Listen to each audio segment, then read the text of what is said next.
Kembali di Konspirasi Prabu, ya pemirsa, kalau tadi ya di segmen pertama kita berbincang dengan Ketua Umum Kadin, Mas Arsyad.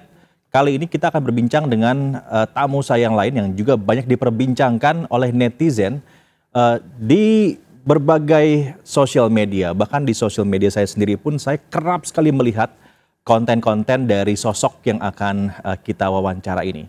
Seorang kepala desa dari Nusa Tenggara Barat bernama Dian Iswandi yang jadi perbincangan publik karena penampilan rambut mohawknya layaknya anak punk. Langsung saja kita sapa, ada Mas Dian Siswandi, Kepala Desa Sigerongan, Kecamatan Lingsar, Lombok Barat. Selamat malam, Mas Is. Oke, Mas Is, ini menarik ya berbincang dengan Anda karena saya yakin Anda juga sudah tahu lah kalau sekarang ini penampilannya Mas Is ini menjadi perbincangan netizen ya. Banyak orang di sosial media mengomentari tentang pilihan gaya rambut Anda sebagai kepala desa yang memang anti mainstream gitu ya. Mas Is, pertama kali berpikir untuk menggunakan atau memilih gaya rambut seperti ini itu kenapa? Yang pertama terinspirasi dari ikan hias cupang, juga ada terinspirasi juga dari Ketua Asosiasi Kepala Desa Kabupaten Lombok Barat yang dimana juga pernah membuat menyemir rambutnya juga dengan merah tapi tetap berprestasi dalam pekerjaannya sebagai kepala desa gitu. Jadi sebetulnya Anda bukan yang pertama dong menggunakan gaya rambut seperti ini? Warna merah-merah itu kan sering banyak digunakan. Hanya kalau modelnya di depan itu botak, di belakang itu panjang kan baru pertama, nggak ada di tempat lain. Oke. Jadi ada inilah ya, berimprovisasi begitu ya, lebih anak muda. Karena Ya mungkin Anda sendiri betul. juga masih muda sekarang kan ya. Mohon maaf saya tanya usianya berapa sekarang Mas Is? Usia 37 tahun. 37 tahun, sudah menjadi kepala Ya, desa. Ini menarik ya. nih ya untuk ditanyakan oleh publik juga, bagaimana awal mula Mas Is itu menjadi kepala desa. Boleh diceritakan kepada kami nggak? Boleh. Jadi saya itu pulang kuliah dari Jakarta itu 2013, selesai S2 di sana. Lalu saya pulang ke rumah, saya menikah. Setelah itu membangun usaha, yakni usaha bengkel las. Setelah itu saya usaha barang bekas, usaha rongsokan yang mengirim bersama bos saya ke Surabaya. Lalu setelah itu memang ada pemilihan kepala desa 2018. Jadinya karena memang masyarakat di sana melihat kita secara pendidikan sudah selesai, kita bermasyarakat, karena saya terbiasa dari pondok pesantren itu memandikan jenazah dan lain sebagainya, kita bergotong royong. Jadi masyarakat mengumumkan di hari Jumat itu bahwa akan mengikuti pemilihan kepala desa dengan calonnya Pak Dian Siswadi. Oke, jadi sebetulnya Anda memang punya rencana juga kalau begitu ya menjadi kepala desa ini. Masih Ya. sebentar deh, saya mau lihat dulu, boleh diputar kepalanya, saya ingin lihat lebih jelas lagi itu rambut di belakangnya seperti apa. Oh gitu, rambutnya kayak gini nih. Wah, itu dia. Saya jadi kepikiran juga nih Mas Is, gimana kalau saya siaran pakai rambut kayak begitu juga ya? Oh boleh, boleh, boleh. Mungkin akan jadi viral juga nih saya nih nanti. Iya, iya, iya. Ini modelnya 01, jadi kosong di depan, satunya di belakang. Oke. Saya nanti coba deh. Saya minta izin dulu sama istri saya ya. Apa boleh atau tidak nih menggunakan model gaya rambut seperti itu. Tapi Mas Is begini, Anda kan sekarang viral dan viralnya karena gaya rambut. Mungkin Anda juga sadar ya bahwa salah satu yang membuat Anda menjadi perbincangan adalah karena model rambut yang Anda gunakan atau yang Anda pilih begitu. Tetapi Anda sebagai kepala desa, pada akhirnya tentu masyarakat akan berharap meminta Mas Is sebagai kepala desa betul-betul bisa melayani rakyat, begitu kan?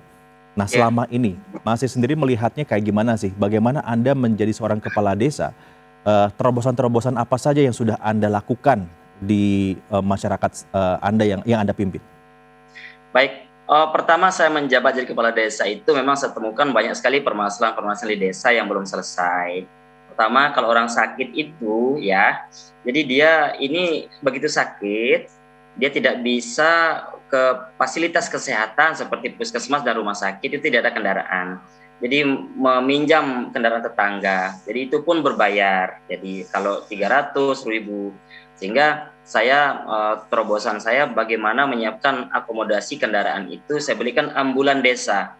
Ambulan desa yang siaga 24 jam mengantar warga, menjemput segala macamnya gratis di masyarakat sedesa Sigerongan. Yang kedua juga, jadi saya juga membuat program di desa itu adalah pertama itu juga setelah ambulan desa ini adalah balai mediasi pertama di Indonesia tingkat desa sesuai dengan peraturan Mahkamah Agung, sesuai dengan peraturan Kapolri gitu. Jadi membuat wadah balai mediasi yang diresmikan oleh Gubernur Provinsi NTB, Bupati Lombok Barat, Kepala Kejaksaan Negeri Mataram, Ketua DPRD Kabupaten Lombok Barat yang meresmikan Balai Mediasi Desa Sigerongan sebagai wadah masyarakat kita untuk bermediasi. Jadi tidak semua permasalahan itu bisa diselesaikan melalui jalur hukum, ada restoratif justice-nya. Dan penilaian masyarakat itu bukan hanya saja kita dinilai berhasil dalam kepemimpinan itu membuat jalan, jembatan, dan lain sebagainya, tetapi ketika kita bisa memberikan rasa aman, rasa nyaman, rasa damai kepada masyarakat itu, maka mereka akan menilai kita berhasil. Selanjutnya juga kita kawal di posyandu keluarga, di mana posyandu keluarga ini kita turun, kita pastikan ibu-ibu hamil kita ini bisa merawat kehamilannya sampai dia melahirkan nanti. Kita buat kelas ibu hamil namanya. Jadi supaya masyarakat itu memahami bagaimana merawat kehamilannya. Jangan sampai dia termakan mitos nih, Mas Prabu. Kalau orang hamil itu rambut suaminya tuh gondrong, enggak boleh dicukur katanya. Yeah. Kalau dicukur itu anaknya cacat nanti. Padahal dia tidak tahu. Dia harus rajin posyandu, harus rajin ukur lengan, ukur lingkar perut dan lain sebagainya, sehingga nanti perkembangan daripada janin ini bisa dicek di posyandu. Karena masyarakat Indonesia ini harus sehat, kita kawal dari posyandu. Selanjutnya juga ada pemberian makanan tambahan supaya bayinya ini tidak stunting, tidak kekurangan gizi, istilahnya kek kalau bahasa kesehatannya. Selanjutnya juga terobosan yang saya lakukan 1 roda 3 1 dusun untuk pengangkutan sampah sesuai dengan program pemerintah pusat, pemerintah provinsi, Zero Waste, dan pemerintah kabupaten, Ijo Nol Dedoro, dan lain sebagainya. Lalu ada program juga yang dimana masyarakat merasakan langsung, yakni kalau warga saya meninggal dunia, itu saya berikan kain kafan gratis sedesa Sigerongan. Lalu yang terakhir kemarin baru-baru ini saya kerjasama dengan Klinik Duman Indah. Klinik Duman Indah. Klinik Duman Indah ini saya bekerjasama kepada lansia-lansia yang dimana lansia ini tidak tercover oleh BPJS Ketenagakerjaan karena tidak punya KTP, tidak punya KK. Jadi saya bekerja sama kepada mereka supaya orang-orang tua lansia yang miskin itu bisa berobat gratis hanya menunjukkan KTP saja di klinik tersebut sudah bisa terlayani. Jadi masyarakat saya kesehatannya terjamin. Seperti itu dia. Nah sekarang kalau mendengarkan cerita dari Mas Sis tadi, Pak Kepala Desa ini artinya banyak yang sedang diinisiasi ya oleh Mas di desa yang Anda pimpin.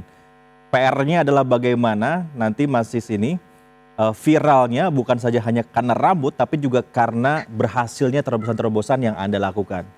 Kira-kira ke depan ya rencana Anda supaya Mas Sis itu juga bisa dikenal sebagai kepala desa yang inspiratif ya bagi kepala desa yang lain yang ada di Indonesia ini, apa saja nih Mas Sis?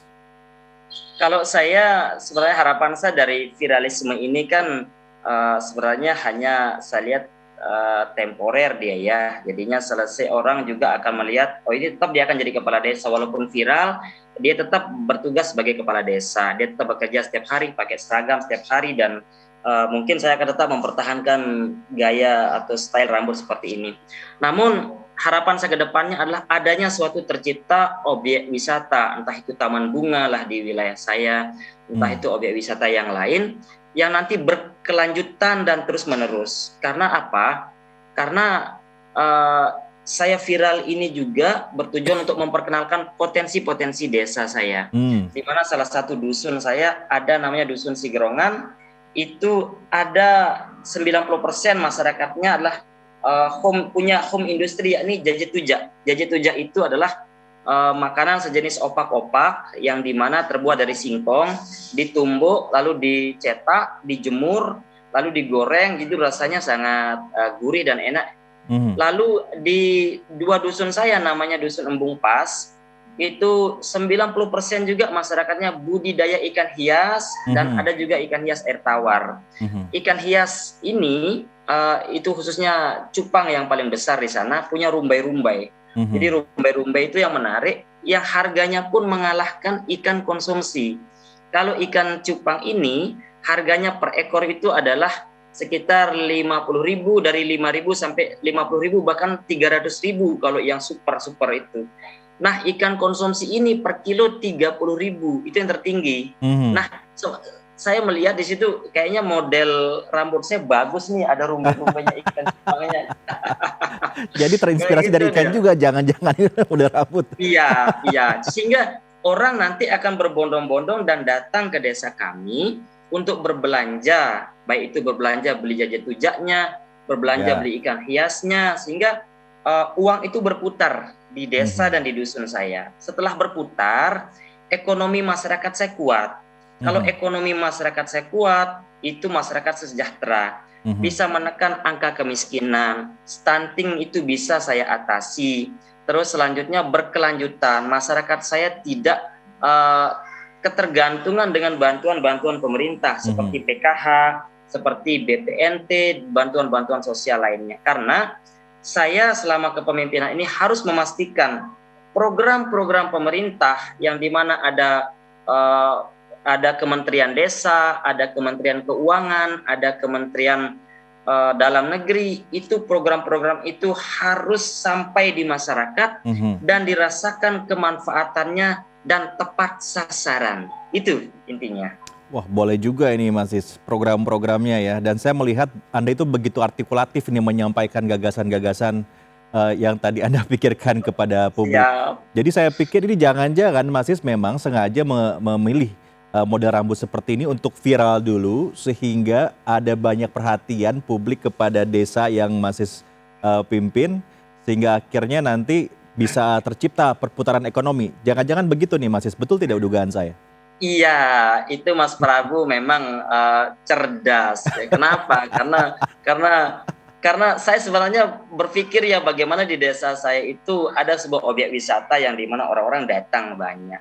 Hanya saya mau memunculkan wisata apa, saya nggak bisa gitu dia. Karena keterbatasan dana dari dana desa itu yang disiapkan sangat terbatas untuk membangun sebuah objek wisata yang sangat mahal gitu dia. Sementara kalau rambut ini kan model cukuran rambut ini kan hanya 10.000, itu dia. Terus semirannya itu kan hanya 60.000 gitu. Jadi sudah viral gitu dia. Jadi ini Kalau marketing murah sebetulnya ya, tapi viral ya. Iya. Gitu dia Mas Prabu. Mas, ketika turun ke masyarakat ya, bertemu dengan warga desa, bertemu ibu-ibu, atau juga bahkan bertemu dengan ya masyarakat lah ya, anak-anak begitu. Komentar mereka seperti apa melihat kepala desanya seperti Anda ini? Ya, komentar mereka senang saja gitu dia. Karena mungkin mereka melihatnya ini aneh gitu. Saya juga mikirnya saya juga aneh gitu dia. Nah, itu dia. Jadinya biar tidak ada kotak-kotak di masyarakat. Jadi semua kalangan bisa kita rangkul gitu ya. Tapi kalau kita punya terlihat seperti wibawa, jarang senyum, tidak mau menyapa masyarakat, itu malah akan menjadi bumerang, kita dinilai sombong nantinya. Mas Is, ini dengan gaya seperti ini ya, Anda sudah jago pemasaran, lalu juga berani mengambil resiko untuk tampil viral seperti ini, Anda juga sangat artikulatif. Apakah Anda punya rencana ke depan untuk menjadi politisi begitu, entahlah menjadi bupati, wali kota atau apa nanti ke depannya, gimana nih Mas Is? jadi kan ini kan kreasi ya. Ya. Kreasi ini adalah bentuk style saja. Jadi memang memerlukan kreativitas itu memerlukan kreativitas itu memerlukan keberanian ya dan mental yang besar. Sehingga saat seperti ini apapun kata penonton, penari harus tetap tenang. Kan begitu dia. Nah, selanjutnya kalau rencana itu memang kalau kepala desa itu berbeda dengan lurah.